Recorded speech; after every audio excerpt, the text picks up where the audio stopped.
ಕಾಶ್ಮೀರದಲ್ಲೇ ಸಿಗುವಂತ ಗಡ್ಡೆಗಳು. ಕಾಶ್ಮೀರ ಮಾತ್ರನಾ? ಕಾಶ್ಮೀರ ಮಾತ್ರ. ಅದು ಬಿಟ್ಟು ನಮ್ಮ ತರ ಯಾರೇ ಮಾಡಿರ್ತಾರೆ, ಸೊ ಅಂದ್ರೆ ಇಂಡೋರ್ ಫಾರ್ಮಿಂಗ್ ಯಾರು ಮಾಡಿರ್ತಾರೆ ಇಲ್ಲ ಹೊರಗಡೆ ಎಲ್ಲ ಬೆಳೆದಿರ್ತಾರೆ, ಅಲ್ಲಿಂದ ಎಲ್ಲ ತಗೋಬಹುದು. ಮೌಲ್ಯವರ್ಧನೆ ಅಂದ್ರೆ ಇದನ್ನು ಉಪಯೋಗಿಸ್ಕೊಂಡು ಕಾಸ್ಮೆಟಿಕ್ ಇಂಡಸ್ಟ್ರೀಸ್, ಸೆರಮ್ ಇಂಡಸ್ಟ್ರೀಸ್,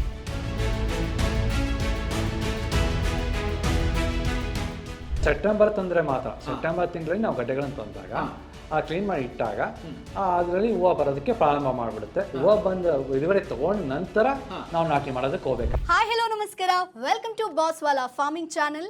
ನಾನು ಚೈತ್ರ. ಸ್ನೇಹಿತರೆ, ಅತಿ ಹೆಚ್ಚು ಬೆಲೆ ಬಾಳುವಂತ ಮಸಾಲೆ ಪದಾರ್ಥದಲ್ಲಿ ಕೇಸರಿ ಕೂಡ ಒಂದು ಸ್ನೇಹಿತರೆ. ಸೊ ಕಾಶ್ಮೀರದಲ್ಲಿ ಬೆಳೆಯಬಹುದಾದಂತ ಕೇಸರಿಯನ್ನ ಇಲ್ಲೂ ಕೂಡ ಬೆಳಿಬಹುದು ಅಂತ ಸಾಕಷ್ಟು ಜನ ರೈತರು ಆಲ್ರೆಡಿ ಪ್ರೂವ್ ಮಾಡಿದ್ದಾರೆ. ಜೊತೆಗೆ ಕೇಸರಿಗೆ ಯಾವ ರೀತಿಯಾಗಿ ಡಿಮಾಂಡ್ ಇದೆ ಅನ್ನೋದು ಬಹುಶಃ ನಿಮ್ಗೆಲ್ರಿಗೂ ಕೂಡ ಗೊತ್ತಿರುತ್ತೆ.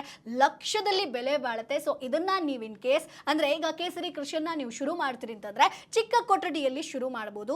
ಏರ್ ಕಂಡೀಷನ್ ಅನ್ನ ಅಳವಡಿಸಿಕೊಂಡು ನೀವು ಅದನ್ನ ಬೆಳಿಬಹುದು. ಹಾಗಾದ್ರೆ ಕೇಸರಿ ಕೃಷಿಯನ್ನ ಶುರು ಮಾಡ್ತೀವಿ ಅಂತಂದ್ರೆ ಅದರ ನಾಟಿ ಕ್ರಮ ಆಗಿರ್ಬೋದು, ಕೊಯ್ಲಿನ ಬಗ್ಗೆ ಕೂಡ ನೀವು ಮಾಹಿತಿಯನ್ನ ಪಡ್ಕೊಂಡಿರ್ಬೇಕು. ಸೊ ಹಾಗಾದ್ರೆ ಈ ವಿಡಿಯೋದಲ್ಲಿ ನಾನು ನಿಮ್ಗೆ ಅದ್ರ ಬಗ್ಗೆ ತಿಳಿಸ್ಕೊಡ್ತೀನಿ. ಆಲ್ರೆಡಿ ಕೇಸರಿ ಕೃಷಿಯಲ್ಲಿ ಯಶಸ್ವಿಯಾಗಿರುವಂತಹ ಲೋಕೇಶ್ ಅವರು ಇವತ್ತು ನಿಮ್ಗೆ ಸಾಕಷ್ಟು ಮಾಹಿತಿಯನ್ನ ತಿಳಿಸ್ಕೊಡ್ತಾರೆ. ವಿಡಿಯೋವನ್ನ ಕೊನೆ ತನಕ ಮಿಸ್ ಮಾಡದೆ ನೋಡಿ. ಸೊ ಕೃಷಿ ಪ್ರಾರಂಭ ಮಾಡಬೇಕು ಅಂತ ಹೇಳಿದ್ರೆ ಉತ್ತಮವಾದಂತ ಸೀಡ್ಸ್ ಅನ್ನ ಆಯ್ಕೆ ಮಾಡಬೇಕು. ಸೀಡ್ಸ್ ಮತ್ತೆ ಪ್ಲಾಂಟೇಶನ್ ಮೆಥಡ್ ಈ ಕೇಸರಿ ಕೃಷಿಯಲ್ಲಿ ತುಂಬಾನೇ ಇಂಪಾರ್ಟೆಂಟ್.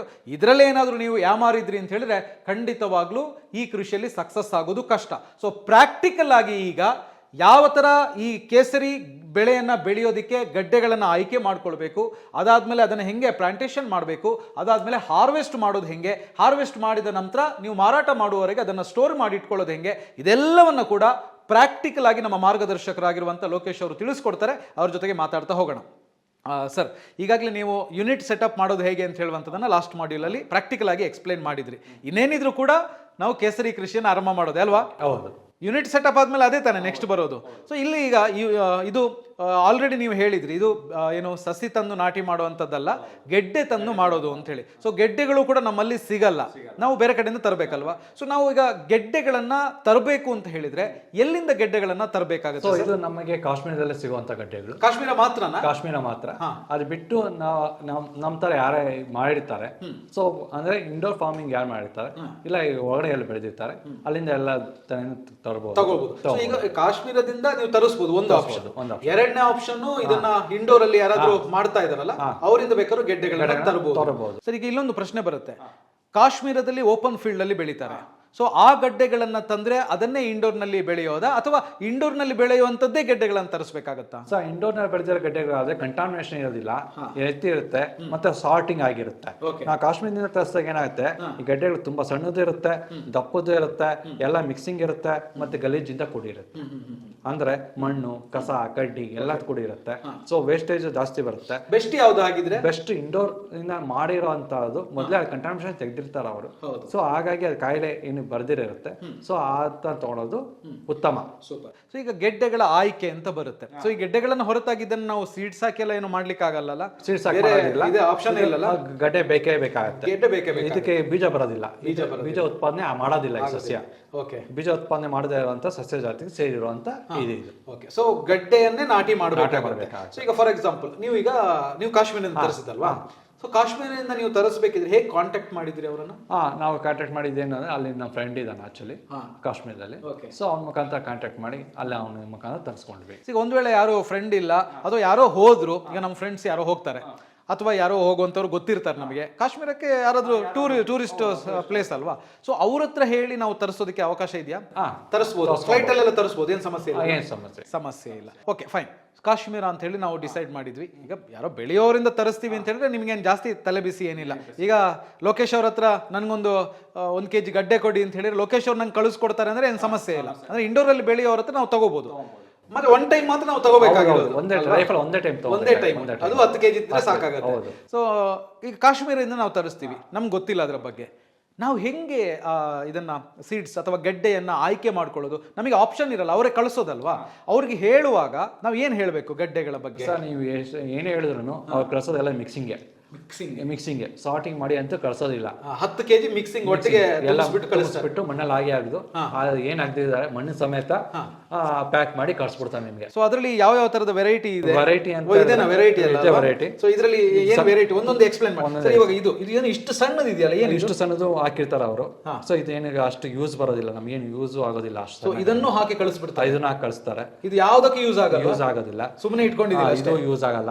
ಎರಡನೇದು ಇದು ಇದು ಅದು ಅದರ ನೆಕ್ಸ್ಟ್ ಲೆವೆಲ್, ಇದು ಇಷ್ಟು ಲೆವೆಲ್. ಸೊ ಇದು ಯೂಸ್ ಆಗಲ್ಲ, ಇದು ಸಹ ಯೂಸ್ ಆಗಲ್ಲ. ವೇಸ್ಟ್ ಇದು, ವೇಸ್ಟ್ ಇವು. ಏನು ಹೂವು ಬರೋಕ್ಕೆ ಇನ್ನ 4-5 ವರ್ಷ ಆಗುತ್ತೆ. ಇದೆಲ್ಲ ಸುಮ್ಮನೆ ಬಿತ್ತನೆ ಮಾಡೋದು ವೇಸ್ಟ್. ಇದು ವೇಸ್ಟ್, ಗಿಡನೇ ಬರಲ್ಲ, ಗಿಡನೇ ಬರೋದಿಲ್ಲ. ಓಕೆ. ಸೊ ಮೂರನೇದು ಸೊ ಈ ತರ ದಪ್ಪ ಇರ್ಬೇಕು ಗಡ್ಡೆ. ಇದು ವೇಸ್ಟ್ ಆಗೋದು ಇದು ಮಾತ್ರ ಅಲ್ವಾ? ವೇಸ್ಟ್ ಮಾಡೋದು ಇದು ಮಾತ್ರ. ಚೆನ್ನಾಗಿರೋದು ಈ ತರ ಚೆನ್ನಾಗಿರೋದು ಅಂದ್ರೆ ಯಾವ ತರ ಐಡಿಯಲ್ ಆಗಿ, ಯಾವ ತರ ಐಡಿಯಲ್ ಆಗಿ ಈ ತರ ನೀಟಾಗಿರ್ಬೇಕು. ಸೊ ಇದು ಸೊ ನೋಡಿ ಇಲ್ಲಿ ಈ ತರ ಇರಬೇಕಾಗತ್ತೆ ಗೆಡ್ಡೆ ತರಿಸುವಾಗ. ನೀವೇ ಹೋಗಿ ಏನಾದ್ರೂ ಕಾಶ್ಮೀರದಿಂದ ತರ್ತೀರಿ ಅಂತ ಹೇಳಿದ್ರೆ ಈ ತರದ ಗೆಡ್ಡೆಯನ್ನ ಆಯ್ಕೆ ಮಾಡ್ಕೊಳ್ಬೇಕು. ಸೊ ಇದು ವೆಯ್ಟ್ ಇಷ್ಟೇ ಇರಬೇಕು ಅಂತ ಏನಾರ 10 ಗ್ರಾಮ್ಗಿಂತ ಹೆಚ್ಚಾಗಿರ್ಬೇಕು. 10 ಗ್ರಾಮ್ನಿಂದ ಜಾಸ್ತಿ ಇರಬೇಕು ಒಂದು ಗೆಡ್ಡೆ. ಸೊ ನೀವು ಚೂಸ್ ಮಾಡೋದಿದ್ರೆ, ನೀವೇ ಹೋಗಿ ತರ್ತೀರಿ ಅಂತ ಆದ್ರೆ ಅಥವಾ ತರಿಸುವವರು ಇದ್ರೆ 10 ಗ್ರಾಮ್ನಿಂದ ಒಂದು ಗೆಡ್ಡೆ ಜಾಸ್ತಿ ಇರುವಂತದನ್ನೇ ನೀವು ತರಬೇಕು. ಯಾಕಂದ್ರೆ ಆ ತರದ್ದೇ ಒಳ್ಳೆ ಈಲ್ಡ್ ಬರೋದು ಅಥವಾ ಅದನ್ನ ಬೆಳೆಯೋದಕ್ಕೆ ಆಗೋದು. ಸೊ ಇದೀಗ 10 ಗ್ರಾಮ್ ಜಾಸ್ತಿ ಇದೆಯಲ್ಲ, ಜಾಸ್ತಿ ಇರುತ್ತೆ ಇದು. ಸೊ ಈ ತರ ಬರುತ್ತೆ ಅಲ್ವಾ? ಬರುತ್ತೆ. ಸೊ ಈ ತರ ನಿಮಗೆ ಏನು ಬ್ಯಾಗ್ ಅಲ್ಲಿ ಹಾಕಿ ಕಳಿಸ್ತಾರೆ ಅವರು, ಬ್ಯಾಗ್ ಅಲ್ಲಿ ಹಾಕಿ ಟೈಟ್ ಮಾಡಿ ಕಳಿಸ್ಬಿಡ್ತಾರೆ. ಅದರಲ್ಲಿ ಇದೆಲ್ಲ ವೆರೈಟಿ ಇರುತ್ತೆ. ಸೊ ಈಗ ನೀವು ಬಂದ ನಂತರ ಸೊ ಇದನ್ನ ಸಾರ್ಟ್ ಮಾಡ್ಕೊಬೇಕಾಗುತ್ತೆ. ಸಾರ್ಟ್ ಮಾಡುವಾಗ ನೀವು ಹೆಂಗೆ ಸಾರ್ಟ್ ಮಾಡ್ತೀರಾ? ಒಂದು ಕಣ್ಣಂದಾಜಿಗೆ ಮಾಡ್ತೀರಾ ಅಥವಾ ಗ್ರಾಮ್ ಲೆಕ್ಕ ಹಾಕ್ತೀರಾ? ಕಣ್ಣಂದಾಜಲ್ಲಿ ಮಾಡ್ತೀವಿ. ಕಣ್ಣಂದಾಜು. ಈಗ ಇದು ಸಣ್ಣದಿದೆ, ಇದಾಗಲ್ಲ. ಸೊ ಈಗ ಫಾರ್ ಎಕ್ಸಾಂಪಲ್ ಇದನ್ನ ನೀವೇನ್ ಹೇಳ್ತೀರಿ? ಇದು ಮೀಡಿಯಂ ಸೈಜು, ಇದು ಇಲ್ಲಿ ನೋಡೋಣ ಅಂತ ಇಟ್ಟಿರ್ತೀವಿ. ಇದೊಂದು ಸಪರೇಟ್ ಆಗಿ ಇದನ್ನ ಡಿವೈಡ್ ಮಾಡ್ತೀವಿ. ಸೊ ಪ್ಲಾಂಟಿಂಗ್ ಮಾಡ್ಬೇಕಾದ್ರೆ ಈ ಸೈಜ್ ವೈಸ್ ಅಲ್ಲಿ ಇವು ಬಿಟ್ಬಿಡ್ತೀವಿ, ಅದನ್ನ ಬಿಟ್ಬಿಡ್ತೀವಿ. ಈ ತರ ದೊಡ್ಡದನ್ನ ಮಾತ್ರ ಪ್ಲಾಂಟಿಂಗ್ ಮಾಡ್ತೀವಿ. ಫಸ್ಟ್ ಗೆ ದೊಡ್ಡದನ್ನ ತಗೊಳ್ತೀರಿ. ಸೊ ಇದು ಅದಾದ್ಮೇಲೆ ಇದು ಅಲ್ವಾ?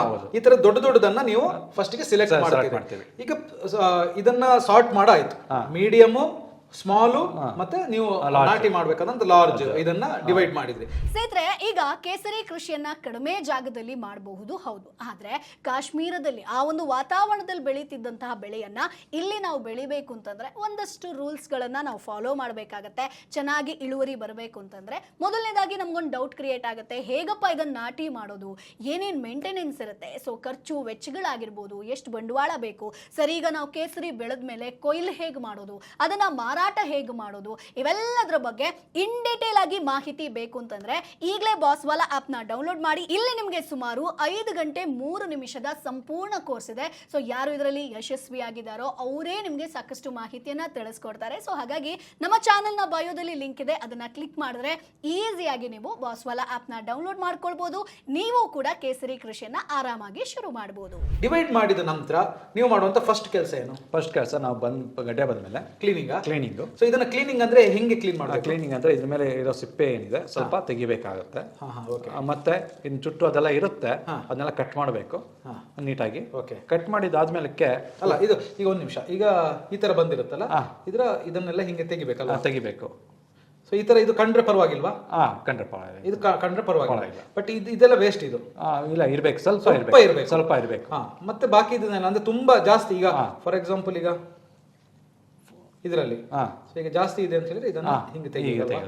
ಸೊ ಇದನ್ನ ನೀಟಾಗಿ ಒಂದೊಂದೇ ಗೆಡ್ಡೆದು ಹೀಗೆ ಕ್ಲೀನ್ ಮಾಡಬೇಕು. ಇದು ವೇಸ್ಟ್ ಅಲ್ವಾ? ಸ್ವಲ್ಪ ಇರಬೇಕಾಗುತ್ತೆ ಇದಕ್ಕೆ. ಸೊ ಇದನ್ನ ಆಯ್ತು, ಕ್ಲೀನ್ ಮಾಡಾಯ್ತು. ಈಗ ಒಂದೊಂದೇ ಗೆಡ್ಡೆಯನ್ನ ಹೀಗೆ ಕ್ಲೀನ್ ಮಾಡೋದು, ಒಂದೊಂದೇ ಗೆಡ್ಡೆನ ಇಕ್ಕಿ ನೀಟಾಗಿ ಕ್ಲೀನ್ ಮಾಡ್ಕೊಂಡು. ಈಗ ನಾವು ಬಲ್ಕ್ ಆಗಿ ಮಾಡ್ತೀವಿ ಅಂತ ಹೇಳಿ, ಈಗ ನೀವು ಇಷ್ಟು ಮಾಡೋದ್ರಿಂದ ಈಗ 2 kg ಅಂತ ಹೇಳಿದ್ರೆ ನಿಮಗೆ 2 kgಯಲ್ಲಿ ಉತ್ತಮವಾದಂತ ಗೆಡ್ಡೆಗಳು ಎಷ್ಟು ಸಿಕ್ಕಿರ್ಬೋದು? ಎಷ್ಟು? 10 kg. ಟೋಟಲ್ ನೀವು ತರಿಸಿದ 10 kg ಅಲ್ವಾ? ಅದರಲ್ಲಿ ಉತ್ತಮವಾಗಿರೋದು 8 kg. So 2 kg waste.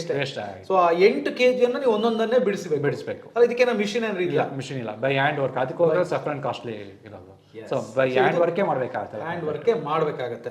So ಇದನ್ನ ನೀಟಾಗಿ ಒಂದೊಂದನ್ನೇ ಬಿಡಿಸಬೇಕಾಗತ್ತೆ. ಸೊ ಬಿಡಿಸಿ ಆದ್ಮೇಲೆ ಈ ತರ ಆಗುತ್ತೆ ಅಲ್ವಾ? ಬಿಡಿಸಾದ್ಮೇಲೆ ನಿಮಗೆ ಈ ತರ ಕಾಣಿಸುತ್ತೆ, ನೀಟಾಗಿ ಈ ತರ ನೀಟಾಗಿ ಕಾಣಿಸುತ್ತೆ. ಈ ತರ ಬಿಳಿ ಇರೋದು ಕಾಣಿಸ್ಬೋದು. ಒಂದು ಲೇಯರ್ ಇರಬೇಕು. Okay, fine. ಸೊ ಈಗ ಈ ತರ ಕ್ಲೀನ್ ಮಾಡಾಯ್ತು ನೋಡಿ. ಇದು ಕ್ಲೀನ್ ಆಗಿರುವಂತದ್ದು. ಬರುವಾಗ ಆಲ್ಮೋಸ್ಟ್ ಈ ತರ ಇರುತ್ತೆ, ಫುಲ್ ಕಂಪ್ಲೀಟ್ ಆಗಿ ಇನ್ನೂ ಜಾಸ್ತಿ ಇರುತ್ತೆ. ಅದನ್ನೆಲ್ಲ ಕ್ಲೀನ್ ಮಾಡಿದಾಗ ಈ ತರ ಬರುತ್ತೆ. ಸೊ ಈ ತರ ಕ್ಲೀನ್ ಆದ ನಂತರ ನೆಕ್ಸ್ಟ್ ಸ್ಟೆಪ್ ಏನ್ ಸರ್, ಏನ್ ಮಾಡ್ಬೇಕು? ಇದು ಒಂದೊಂದನ್ನೇ ಈ ತರ ಕ್ಲೀನ್ ಮಾಡ್ಬೇಕು, ಬೇರೆ ಆಪ್ಷನ್ ಇಲ್ಲ ಅಲ್ವಾ? ಒಂದೊಂದನ್ನೇ ಕ್ಲೀನ್ ಮಾಡಿದ ನಂತರ ಈಗ ಬರುವಾಗ್ಲೇ ಇದು ಬಂದಿರುತ್ತಾ ಸರ್? ಇದು ಇರುತ್ತಾ? ಕೆಲವೊಂದು ಬಂದಿರುತ್ತೆ, ಕೆಲವೊಂದು ಬಂದಿರಲ್ಲ. ಹಾಗೆ ಮಿಕ್ಸ್ ಮಾಡಿ ಕಳಿಸ್ತಾರೆ, ಬಂದಿರುತ್ತೆ ಬಂದಿರಲ್ಲ. ಬಟ್ ವೆಯ್ಟ್ 10 ಗ್ರಾಮಿಂದ ಮೇಲೆ ಇದೆ ಅಂದ್ರೆ ನಾವು ಅದನ್ನ ಚೂಸ್ ಮಾಡ್ಬೋದು. ಇದು ಬಂದಿರಲೇಬೇಕು ಅಂತ ಏನಿಲ್ಲ. ಅಕಸ್ಮಾತ್ ಕಡಿಮೆ 10 ಗ್ರಾಮಿಗಿಂತ ಕಡಿಮೆ ಇರೋದಕ್ಕೂ ಈ ತರ ಬಂದಿದ್ರೆ ನಾವು ಚೂಸ್ ಮಾಡ್ಬೋದು. ಬಟ್ ಅಷ್ಟು ಇಳುವರಿ ಏನು ಬರೋದಿಲ್ಲ. ಅದನ್ನ ಸೈಡ್ಗೆ ಇಡೋದೇ ಬೆಸ್ಟ್. ಈಗ ಎಲ್ಲ ಕ್ಲೀನ್ ಮಾಡಾಯ್ತು, ಈ ತರ ರೆಡಿ ಮಾಡಿದ್ವಿ. ರೆಡಿ ಮಾಡಿದ ನಂತರ ನೆಕ್ಸ್ಟ್ ಏನ್ ಸರ್ ಸ್ಟೆಪ್? ನೆಕ್ಸ್ಟ್ ಸ್ಟೆಪ್ ಏನು? ನೆಕ್ಸ್ಟ್ ಸ್ಟೆಪ್ ಅಂದ್ರೆ ಇದನ್ನ ಫಂಗಿಸೈಡ್ ಅಲ್ಲಿ ಹಾಕಿ, ಫಂಗಿಸೈಡ್ ಏನಿದೆ ಅದ್ರೆ 10 ನಿಮಿಷ ನೆನೆಸಿಡ್ಬೇಕು. ಹೇಗೆ ಫಂಗಿಸೈಡ್ಸ್ ಅಂದ್ರೆ ಏನು ನೀವು ಮಾಡ್ತೀರಿ? ಇದು ಫಂಗಿಸೈಡ್ ಮಾರ್ಕೆಟ್ ಅಲ್ಲಿ ಸಿಗುತ್ತೆ, ಯಾವುದೇ ಬ್ರ್ಯಾಂಡ್ ತಗೋಬಹುದು, ಬ್ರಾಂಡೆಡ್ ಏನಿಲ್ಲ. ಇದು ಏನ್ ಕೆಮಿಕಲ್? ಇದು ಕೆಮಿಕಲ್ ಫಂಗಿಸೈಡ್ ಅಂತಾನೆ ಕೊಡ್ತಾರೆ ಮಾರ್ಕೆಟ್ ಅಲ್ಲಿ. ಫಂಗಿಸೈಡ್ ಅಂತ, ಯಾಕಂದ್ರೆ ತೊಂದರೆ ಆಗ್ಬಾರ್ದಲ್ಲ, ಅದಕ್ಕೆ ಮಾಡ್ಬೇಕಾದ್ರೆ ಗ್ಲೋಸ್ ಹಾಕೊಂಡು ಮಾಡೋದು ಉತ್ತಮ. ಇದು ಈ ಪ್ರೊಸೆಸ್ ಮಾಡ್ಬೇಕಾದ್ರೆ ಈ ಫಂಗಿಸೈಡ್ಸ್ ಎಷ್ಟಿರ್ಬೇಕು ಸರ್ ಇದರಲ್ಲಿ? ಇದು 1 ಲೀಟರ್ಗೆ 1 ಗ್ರಾಮ್ ಲೆಕ್ಕ ಹಾಕೊಂತೀವಿ ನಾವು. ಬಟ್ ಈಗ ನಾನು ಪ್ರಾಕ್ಟಿಕಲ್ ಆಗಿ ಸ್ವಲ್ಪ ಮಾಡಿ ತೋರಿಸ್ತೀನಿ. ಎಷ್ಟಿದೆ? ಇದು ಒಂದು ಅರೌಂಡ್ 200 ml ಇದೆ. ಈಗ 1 ಲೀಟರ್ಗೆ 1 ಗ್ರಾಮ್ ಲೆಕ್ಕ ಅಂದ್ರೆ 1 ಲೀಟರ್ ನೀರಿಗೆ 1 ಗ್ರಾಮ್ ನಷ್ಟು ಫಂಗಿಸೈಡ್ ಪೌಡರ್ ಅನ್ನ ಹಾಕಬೇಕು. ಫಂಗಿಸೈಡ್ ಅಂತ ಎಲ್ಲಿ ಬೇಕಾದ್ರೂ ಸಿಗುತ್ತಲ್ವಾ, ಯಾವ್ದು ಬೇಕಾದ್ರೂ ಯೂಸ್ ಮಾಡಬಹುದು. ಫೈನ್. ಈಗ 200 ml ಅಷ್ಟು ನೀರಿದೆ. ಸೊ ಹಾಗಾಗಿ 200 mg ಅಂತ ಹೇಳ್ತೀವಿ ನಾವು. ಅಂದ್ರೆ ಕ್ವಾರ್ಟರ್ ಓಪನ್ ಮಾಡಲಾ? ಓಪನ್ ಮಾಡಿ. ಸೊ ಇಷ್ಟ ಹಾಕ್ತೀವಿ ಅಷ್ಟೇ. ಅದಕ್ಕೆ ಒಂದು ಅರೌಂಡ್ 200. ಕ್ಲೋಸ್ ಮಾಡೋದು ಅದನ್ನ ಕ್ಲೋಸ್ ಮಾಡಿ ಇದು ಚೆನ್ನಾಗಿ ಮುಚ್ಚಳ ಹಾಕಿಡ್ಬೇಕು. ಟೈಟ್ ಮಾಡಿಡಿ. ಏರ್ ಟೈಟ್ ಆಗಬೇಕಲ್ಲ? ಟೈಟ್ ಆಗಬೇಕು. ಇದು ಅಷ್ಟು ಟೈಟ್ ಮಾಡಿ ಸ್ವಲ್ಪ ಶೇಕಿಂಗ್ ಮಾಡಿ. ಶೇಕಿಂಗ್ ಮಾಡಿದ್ಮೇಲೆ ಇದರಲ್ಲಿ ಗಡ್ಡೆ ಶೇಕ್ ಮಾಡಿ ಒಮ್ಮೆ ಮಾಡಿದ್ರೆ ಆಯ್ತು ಅಷ್ಟೇ. ಶೇಕ್ ಮಾಡಿರೋದ್ರಲ್ಲಿ ಈ ಗಡ್ಡೆಗಳೇನಿದೆ ಈ ಗಡ್ಡೆಗಳನ್ನ ಇದರಲ್ಲಿ ಹಿಂಗೆ ಹಾಕ್ಬಿಡೋದು. ಸೊ ಇದು ಹಾಕ್ಬೋದಲ್ಲ? ಹಾಕ್ಬೋದು. ಹಾಕಿದ ಕೈ ತೆಗಿರಿ. ಇದನ್ನ ಹಿಂಗೆ ಈಗ ನೀವು ಇಷ್ಟರಲ್ಲೇ ಮಾಡ್ತೀರಾ ಅಥವಾ ದೊಡ್ಡದಾಗಿ ಮಾಡ್ತೀರಾ ಇದನ್ನೆಲ್ಲ? ಇಲ್ಲ, ದೊಡ್ಡ ಟಬ್ಬಲ್ ಮಾಡ್ತೀರಾ. ಸೊ ಈಗ ಪ್ರಾಕ್ಟಿಕಲ್ ತೋರಿಸೋದಕ್ಕೋಸ್ಕರ ಇಷ್ಟು ಮಾಡಿದ್ವಿ. ಇಲ್ಲಾಂದ್ರೆ ಇಷ್ಟು ಜಾಸ್ತಿ ಇರೋದ್ರಿಂದ ದೊಡ್ಡ ಟಬ್ಬಲ್ಲಿ 1 ಲೀಟರ್ ನೀರು ಹಾಕಿ 1 ಲೀಟರ್ಗೆ 1 ಲೀಟರ್ ಅಂತಲ್ಲ 5 ಲೀಟರ್ 10 ಲೀಟರ್ ಎಷ್ಟು ಕೆಪಾಸಿಟಿ ಇದೆ ಅಷ್ಟು ಹಾಕ್ಬಿಟ್ಟು 1 ಲೀಟರ್ಗೆ 1 ಗ್ರಾಮ್ ಲೆಕ್ಕದಲ್ಲಿ ಮಿಕ್ಸ್ ಮಾಡ್ಕೊಂಡು ಸೊ ಒಳ್ಳೆ ಅದನ್ನ ಕರೆಕ್ಟ್ ಆಗಿ ಮಿಕ್ಸ್ ಮಾಡಿ ಸೊ ಅದಕ್ಕೆ ಈ ತರ ಇದನ್ನ ಹಾಕಿ ಇದನ್ನ ಮುಚ್ಚಿಡ್ಬೇಕು. ಮತ್ತೆ ಇಲ್ಲ, ಮುಚ್ಚೋದೇನಿಲ್ಲ, ಬೇಡ, ಹೀಗೆ ಇಟ್ಬಿಡೋದು ಅಷ್ಟೇ. ಸೊ ಹೀಗೆ ಎಷ್ಟು ಹೊತ್ತು ಇಡ್ಬೇಕು ಇದನ್ನ? 5 ರಿಂದ 10 ನಿಮಿಷ. ಓಕೆ, 5 ರಿಂದ 10 ನಿಮಿಷ ಹೀಗೆ ಇಟ್ಟಾಗ ಇದರಲ್ಲಿ ಬ್ಯಾಕ್ಟೀರಿಯಾಸ್ ಏನಿರುತ್ತೆ ಅದರ ಡೆತ್ ಆಗುತ್ತೆ. ಮತ್ತೆ ಹುಳ ಏನು ತಿಂದಿದ್ರೆ ಈ ಬ್ಲಾಕ್ ಇರೋದು ಬ್ಯಾಕ್ಟೀರಿಯಾ, ಇದು ಫಂಗಸ್ ಆಗಿರೋದು. ಸೊ ಇದರ ನಿಮಗೆ ಡೆತ್ ಆಗುತ್ತೆ. ಇದು ಡೆತ್ ಆಗುತ್ತೆ. ಸೂಪರ್, ಕೊಡಿ ಸರ್ ಇದರಲ್ಲಿ. ಸೊ ಈಗ ಇದನ್ನ 10 ನಿಮಿಷವರೆಗೆ ಹಾಕಬೇಕು. ಈಗ 10 ನಿಮಿಷ ಆಯ್ತು. 10 ನಿಮಿಷ ಆಯ್ತು ಹಾಕಿ. ನೆಕ್ಸ್ಟ್ ಪ್ರೊಸೆಸ್ ಏನ್ ಮಾಡ್ಬೇಕು? ಇದನ್ನ ಹಾಕಿದ್ಮೇಲೆ ನಾವು ಇದನ್ನ ತೆಗಿಬೇಕಾಗತ್ತೆ. ಕೈಯಲ್ಲಿ ಯೂಸ್ ಮಾಡದೆ ಉತ್ತಮ ಇದನ್ನ. ಸೊ ನಾವು ಈ ತರ ತೆಗೆದು 10 ನಿಮಿಷ ಇದನ್ನ ನಾವೇನ್ ಮಾಡ್ತೀವಿ, ಸೊ ಇದನ್ನ ಒಂದೊಂದು ನೀಟಾಗಿ ಜೋಡಿಸ್ಕೊಂತೀವಿ. ಈ ಟ್ರೈನಲ್ಲೇ ಪ್ಲಾಸ್ಟಿಕ್ ಟ್ರೈನಲ್ಲೇ ಒಂದೊಂದನ್ನು ಸಪ್ರೇಟ್ ಆಗಿ ಜೋಡಿಸ್ತೀವಿ. ಇದು ಕೆಮಿಕಲ್ ಇರೋದ್ರಿಂದ ಮುಟ್ಟದೇ ಇರೋದೇ ಉತ್ತಮ. ಸೊ ಒಂದೊಂದಕ್ಕೂ ಮತ್ತೆ ಗ್ಯಾಪಿಂಗ್ ಸ್ಪೇಸಿಂಗ್ ಕೊಟ್ಟಿರ್ತೀವಿ. ಒಂದು ಅಂದಾಜು ಸ್ಪೇಸ್, ಅಂದಾಜು 1 ಇಂಚು ಅಂದ್ರೆ ಒಂದು ಗ್ಯಾಪ್ ಅನ್ನ ಬಿಟ್ರೆ ಆಯ್ತಲ್ಲ, ಒಂದೊಂದು ಇದೆಯಲ್ಲ, ಸೊ ಅದನ್ನ ಬಿಟ್ಟು ಸೊ ಈಗ ನೀಟಾಗಿ ಜೋಡಿಸೋದು ಉತ್ತಮ. ಸೊ ಇದೆಲ್ಲ ಬೈ ಹ್ಯಾಂಡೇ ಮಾಡಬೇಕು, ಬೇರೆ ಆಪ್ಷನ್ ಇಲ್ಲ. ಈಗ ಕಾಶ್ಮೀರದಲ್ಲೂ ಕೂಡ ಈ ಇದ್ರಲ್ಲಿ ಮಾಡ್ತಾರಲ್ಲ, ಅವರು ಈ ತರ ಏನು ಮಾಡಲ್ಲ, ಡೈರೆಕ್ಟ್ ಆಗಿ ನೆಲಕ್ಕೆ ಹಾಕ್ಬಿಡ್ತಾರೆ. ಫಂಗಿಸೈಡ್ಸ್ ಇದೆಲ್ಲ ಡೈರೆಕ್ಟ್ ಆಗಿ ಸ್ಪ್ರೇ ಮಾಡ್ಬಿಡ್ತಾರೆ. ಬಟ್ ಇದು ಇಂಡೋರ್ ಅಲ್ಲಿ ಆಗೋದ್ರಿಂದ ಇಷ್ಟು ಏನು ಇದಕ್ಕೆ ಜಾಸ್ತಿ ನಾವು ಇಂಪಾರ್ಟೆನ್ಸ್ ಕೊಡ್ಬೇಕಾಗತ್ತೆ. ಈ ತರ ಜೋಡಿಸ್ಕೊಬೇಕಾಗತ್ತೆ. ಮೌಲ್ಯವರ್ಧನೆ ಇದನ್ನು ಉಪಯೋಗಿಸ್ಕೊಂಡು cosmetic industries, serum industries use ಮಾಡ್ತಾರೆ. ಅದನ್ನ ನಾವು ಬೇಕಾಗಿ ಮಾಡಬಹುದು. ಇಲ್ಲ ಈ ತರ ವೇಸ್ಟ್ ಆಗಿರೋ ಪಾರ್ಟ್ ಏನಿದೆ ಹೂವಿಂದು, ಇದನ್ನ ಉಪಯೋಗಿಸಿ ಸೋಪು, ಕ್ಯಾಂಡಲ್ಸ್ ಮೇಲೆ ಡಿಸೈನ್ ಮಾಡೋದಕ್ಕೆ ಕೊಡ್ಬೋದು. ಯಾಕಂದ್ರೆ ಅರೋಮೆಟಿಕ್ ಇರುತ್ತೆ, ಸ್ಮೆಲ್ ಇರುತ್ತೆ. ಸೊ ಆ ಕ್ಯಾಂಡಲ್ಸ್ ಒಳ್ಳೆ ಲುಕ್ ಅಲ್ಲಿ ಬರುತ್ತೆ. ಮತ್ತೆ ಸೋಪ್ಸ್ ಅಲ್ಲೂ ಮಿಕ್ಸ್ ಮಾಡ್ಕೊಬಹುದು, ಪಾನೀಯದಲ್ಲಿ ಮಿಕ್ಸ್ ಮಾಡಬಹುದು, ಕೂಲ್ ಡ್ರಿಂಕ್ಸ್ ಅಂತ ಹೇಳ್ತೀವಿ, ಕೂಲ್ ಡ್ರಿಂಕ್ಸ್ ಮಿಕ್ಸ್ ಮಾಡಬಹುದು. ಸೊ ಆ ತರ ಇದು ಸಬ್ ಮಾಡ್ಬೋದು. ಸೊ ಇದು ಕಂಪ್ಲೀಟ್ ಯೂಸ್ ಮಾಡ್ಬೋದು. ಇದರಲ್ಲಿ ಯಾವುದು ಹಾರ್ಮ್ ಆಗುವಂತದ್ದು ಯಾವುದೇ ಇಲ್ಲ.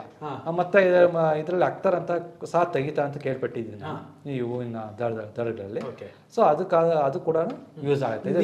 ನೀವು ಯಾವ್ದಾದ್ರು ಪ್ಲಾನ್ ಮಾಡಿದಿರಾ ಇದರಲ್ಲಿ ವ್ಯಾಲ್ಯೂ ಅಡಿಷನ್? ನಾವು ಇದಕ್ಕೆ ಕಾಸ್ಮೆಟಿಕ್ ಹೋಗೋಣ ಅಂತ ಪ್ಲಾನ್ ಮಾಡಿದಿರಿ. ಏನಂದ್ರೆ ಕಾಸ್ಮೆಟಿಕ್ ಅಂದ್ರೆ ಏನೇನ್ ಮಾಡ್ಬೇಕು ಅಂತ ಇದರಲ್ಲಿ ಸೆರಮ್ಸ್ ಎಕ್ಸ್ಟ್ರಾಕ್ಟ್ ಮಾಡೋಣ ಅಂತ ಪ್ಲಾನ್ ಮಾಡಿದ್ವಿ. ಯಾಕಂದ್ರೆ ಸೆರಮ್ ಕಾಸ್ಟ್ಲಿಗೆ ಹೋಗುತ್ತೆ. ಅದು ಒಂದು 5 ml ನೀವು 600 to 800 rupees ಕೊಡ್ಬೋದು. ಸೆರಮ್ ಅನ್ನ ಮಾಡ್ಬೇಕು ಅಂತ ನೀವು ಪ್ಲಾನ್ ಮಾಡ್ತಾ ಇದೀರಿ. ದೊಡ್ಡ ಬಜೆಟ್ ಅಲ್ಲಿ ಮಾಡ್ಬೇಕೇನಲ್ಲ? ಇಲ್ಲ, ಸ್ಮಾಲ್ ಬಜೆಟ್ ಅಲ್ಲಿ ನಡೆಯುತ್ತೆ. ಎಷ್ಟು ಬೇಕಾಗಬಹುದು ಅದು ಮಾಡೋದಿದ್ರೆ? ಅದು ಮಾಡೋದಕ್ಕೆ ನಾವು ಆಕ್ಚುಲಿ ಇದೇ ನಮ್ಮಲ್ಲಿ ಆಟೋಕ್ಲೇವ್ ಮಿಷಿನ್ಸ್ ಇದೆ. ಆಟೋಕ್ಲೇವ್ ಮಿಷಿನ್ಸ್ ಯೂಸ್ ಮಾಡ್ಕೊಳ್ತೀವಿ. ಎಸ್ ಸರ್, ಇದು ಒಂದು ಕೇಸರಿ ಬೆಳೆಯ ಹೃದಯ ಭಾಗ ಅಂತ ಹೇಳ್ಬೋದು. ಯಾಕೆ ಅಂತ ಹೇಳಿದ್ರೆ ಬಿತ್ತನೆ ಮಾಡಿ ನೀವು ಅದನ್ನು ಬೆಳೆಸಿ ನಿರ್ವಹಣೆ ಮಾಡಿ ಅದಾದಮೇಲೆ ಫ್ಲವರ್ ಬಂದ ಮೇಲೆ ಹಾರ್ವೆಸ್ಟ್ ಮಾಡಿ ಡ್ರೈ ಮಾಡಿ ಮಾರಾಟ ಮಾಡುವವರೆಗೆ ಕಂಪ್ಲೀಟ್ ಆಗಿ ಎಕ್ಸ್ಪ್ಲೈನ್ ಮಾಡಿದ್ರಿ. ಬಹುಶಃ ಇಲ್ಲಿ ಇನ್ನೊಂದು ಸೂಕ್ಷ್ಮ ನಾನು ಗಮನಿಸಿದ್ದೇನು ಅಂತ ಹೇಳಿದ್ರೆ ಅದು ಖಂಡಿತವಾಗ್ಲೂ ನಮ್ಮ ವೀಕ್ಷಕರಿಗೂ ಕೂಡ ಹೆಲ್ಪ್ ಆಗ್ಬೋದು. ನೀವೀಗ ಒಂದ್ಸರ್ತಿ ಗೆಡ್ಡೆಯನ್ನು ತರ್ತೀರಿ ಅಂತ ಆದ್ರೆ ಸೊ ಗೆಡ್ಡೆಯನ್ನು ತಂದ ಸಂದರ್ಭದಲ್ಲಿ ನಾವು ನಾಟಿ ಮಾಡಬೇಕಾದ ಅವಶ್ಯಕತೆ ಇಲ್ಲ. ಕ್ಲೀನ್ ಮಾಡಿ ಇಟ್ಟಾಗ ಹೂವು ಬರಕ್ಕೆ ಪ್ರಾರಂಭ ಆಗುತ್ತೆ. ಅಂದ್ರೆ ಸೆಪ್ಟೆಂಬರ್ ತಂದ್ರೆ ಮಾತ್ರ, ಸೆಪ್ಟೆಂಬರ್ ತಿಂಗಳಲ್ಲಿ ನಾವು ಗಡ್ಡೆಗಳನ್ನು ತಂದಾಗ ಆ ಕ್ಲೀನ್ ಮಾಡಿ ಇಟ್ಟಾಗ ಅದರಲ್ಲಿ ಹೂವು ಬರೋದಕ್ಕೆ ಪ್ರಾರಂಭ ಮಾಡಿಬಿಡುತ್ತೆ. ಹೂವು ಬಂದು ಇದುವರೆ ತಗೊಂಡ ನಂತರ ನಾವು ನಾಟಿ ಮಾಡೋದಕ್ಕೆ ಹೋಗ್ಬೇಕು. ಅದೇ ನೀವು ಹೇಳ್ಕೊಟ್ಟಾಗೆ ನಾಟಿ ಮಾಡಿದ್ರೆ ಈಗ ಫಾರ್ ಎಕ್ಸಾಂಪಲ್ ಈಗ ನಾನು ಮಾಡಬೇಕು ಅಂತಿದ್ದೀನಿ, ನಿಮ್ಮಿಂದ ನಾನೀಗ ಒಂದು 10 kg ಈ ಸರ್ತಿ ನಿಮ್ಮ ಗೆಡ್ಡೆ ಏನಿದೆ ರೆಡಿ ಆಗಿರೋದು ಅದರಿಂದ 10 kg ನಾನು ತಗೊಳ್ತೀನಿ. ನೀವು ಯಾವ ಟೈಮಲ್ಲಿ ನಾನು ಕೊಡ್ತೀರಾ? ಸೆಪ್ಟೆಂಬರಲ್ಲೇ ಕೊಡಕ್ಕೆ. ಸೊ ಸೆಪ್ಟೆಂಬರಲ್ಲಿ ನೀವು ಕೊಡ್ತೀರಾ. ನಾನು ತಗೊಂಡು ಹೋಗ್ಬಿಟ್ಟು ಅದನ್ನು ಏನು ಕ್ಲೀನ್ ಮಾಡಿ ನೀಟಾಗಿ ಕ್ಲೀನ್ ಮಾಡಿ ಅದಾದಮೇಲೆ ಅದನ್ನು ನಾನು ಈ ಫಂಗಿಸೈಡಲ್ಲಿ ಡಿಪ್ ಮಾಡಿ 10 ನಿಮಿಷ ಇಟ್ಟು ಅದನ್ನು ಟ್ರೇಗೆ ಶಿಫ್ಟ್ ಮಾಡಿ ನನ್ನ ಯೂನಿಟ್ ಏನು ಸೆಟಪ್ ಮಾಡಿದ್ದೀನಿ. ಸೊ ಅದರಲ್ಲಿ ನಾನು ಅಕ್ಟೋಬರಲ್ಲಿ ಇಟ್ಟೆ ಅಂತ ಆದರೆ ನನಗೆ ನವಂಬರಲ್ಲಿ ಫ್ಲವರ್ ಬಂದು ಅದರ ಫಸ್ಟ್ ಇಳುವರಿ ಸಿಕ್ಬಿಡುತ್ತೆ. ಸೊ ಆ ಫಸ್ಟ್ ಇಳುವರಿ ನಾನು ತಗೊಂಡು ಆಮೇಲೆ ನಂತರ ಜನವರಿಯಲ್ಲಿ ಮತ್ತೆ ನೀವು ಹೇಳಿದ ಪ್ರೊಸೀಜರ್ ಪ್ರಕಾರ ಅದನ್ನ ನಾಟಿ ಮಾಡಿದ್ರೆ ಆಯ್ತು. ಎಸ್ ಸರ್, ತುಂಬಾ ಚೆನ್ನಾಗಿ ಪ್ರತಿಯೊಬ್ಬರಿಗೂ ಅರ್ಥ ಆಗೋ ರೀತಿಯಲ್ಲಿ ಎಕ್ಸ್ಪ್ಲೈನ್ ಮಾಡಿದಿರಿ. ಹೇಗೆ ನಾಟಿ ಮಾಡೋದು, ಅದಾದ್ಮೇಲೆ ಅದನ್ನ ಹೇಗೆ ಮೇಂಟೈನ್ ಮಾಡಬೇಕು, ಮೇಂಟೈನ್ ಮಾಡಿದ ನಂತರ ಫ್ಲವರ್ ಬರೋ ಟೈಮಲ್ಲಿ ಏನು ಮಾಡಬೇಕು, ಹಾರ್ವೆಸ್ಟ್ ಹೇಗೆ ಮಾಡೋದು, ಅದಾದ್ಮೇಲೆ ಹಾರ್ವೆಸ್ಟ್ ಮಾಡಿದ ನಂತರ ಅದನ್ನು ಡ್ರೈ ಮಾಡಿ ಸೇಲ್ ಮಾಡ್ಬೇಕ್ರಿ, ಮಾರಾಟ ಮಾಡ್ಬೇಕ್ರಿ, ಹೇಗೆ ಅದನ್ನ ರೆಡಿ ಮಾಡಿ ಪ್ಯಾಕ್ ಮಾಡಬೇಕು ಅಂತ ಹೇಳೋದನ್ನ ಕಂಪ್ಲೀಟ್ ಆಗಿ ಹೇಳ್ಕೊಟ್ಟಿದ್ದೀರಿ. ಸೊ ಈ ಒಂದು ವಿಡಿಯೋ ನಿಮಗೆ ಯೂಸ್ಫುಲ್ ಆಗಿರುತ್ತೆ ಅಂತ ಅನ್ಕೊಳ್ತೀನಿ. ಮುಂದಿನ ವಿಡಿಯೋದಲ್ಲಿ ಮತ್ತಷ್ಟು ಕೃಷಿ ಐಡಿಯಾ ಜೊತೆ ಮತ್ತಷ್ಟು ಮಾಹಿತಿ ಜೊತೆ ನಾನು ಮುಂದೆ ಹಾಜರಿರ್ತೀನಿ. ಅಲ್ಲಿವರೆಗೂ ಬೈ ಬಾಯ್. ಬಾಸ್ ವಾಲಾ, ಬಿ ದ ಬಾಸ್.